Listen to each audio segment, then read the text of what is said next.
Hello বন্ধুরা, আসসালামু আলাইকুম।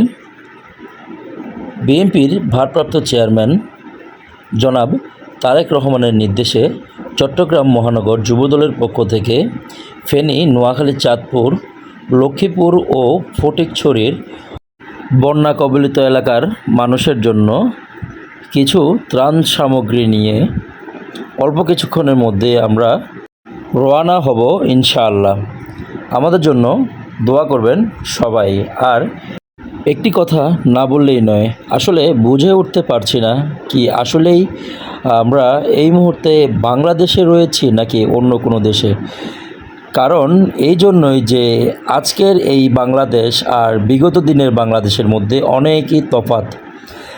আজকে সারা দেশের মানুষ এক হয়ে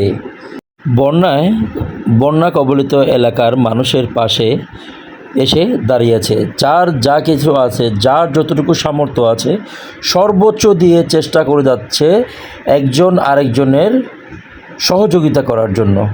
এমনই একটা দেশ চেয়েছিলাম আমরা, যে দেশে কোনো জাতি ধর্ম বলে কোনো বৈষম্য থাকবে না। দেশের যে কোনো প্রান্তে কোনো মানুষের সমস্যা হলে সারা দেশের মানুষ এক হয়ে সেই সমস্যার সমাধান করবে। আজকে আমরা এটা প্রমাণ করে দিলাম যে মানুষ তো মানুষেরই জন্য।